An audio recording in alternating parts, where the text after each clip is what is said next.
job.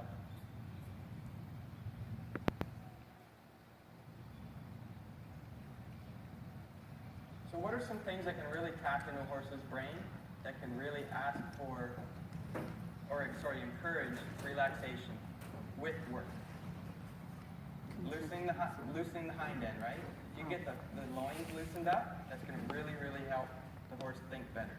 If the horse knows the pattern and it's predictable, that can help the horse settle as well, because there's not a whole lot of crazy changes.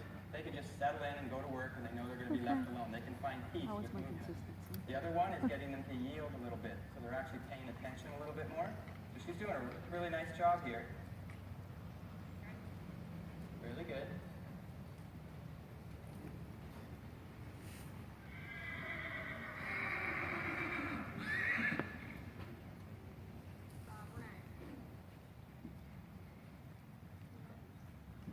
Good, now stop. And go the other way.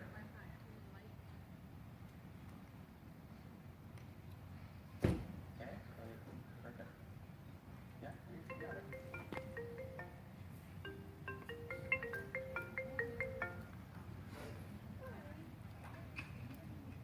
Hips are the easiest thing to get on a horse. But let me rephrase that.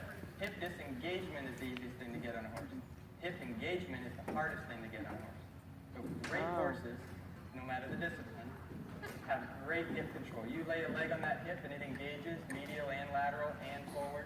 There's a great push off from the back end, which makes everything in the front end easy. But that takes a lot of practice, a lot of athleticism on the horse's part, a lot of daily riding to get that, spot on. But in the beginning with a colt or any horse that's, needing some more building blocks, getting the hip to disengage is actually because the basic response to them being bent is to take nose and want to kick the hip. Really nice. Yes?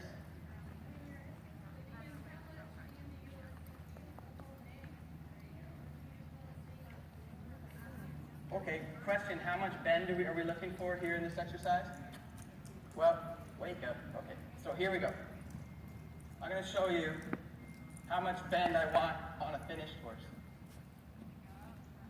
He's a little bit down too low for me right here, but I'm trying to see how he's bent like just a fraction. So I'm trying to actually keep his body straight, and that's the bend I'm looking for.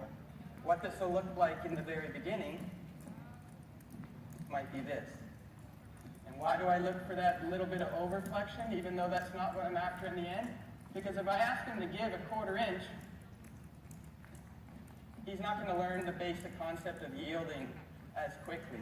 So I might take that face and just say, just yield to the bit and I'll let you go. Yield to the bit and I'll let you go.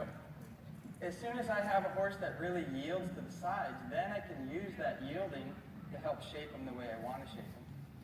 But if he doesn't yield at all, and I'm on a colt that doesn't know how to accept the bit, doesn't know how to go forward, and I pick up both hands nice and tight, right? So if I pick up tight on him and use my legs, he'll actually get better while he's dropped his face up. To see him lift his back. Look at this nice back.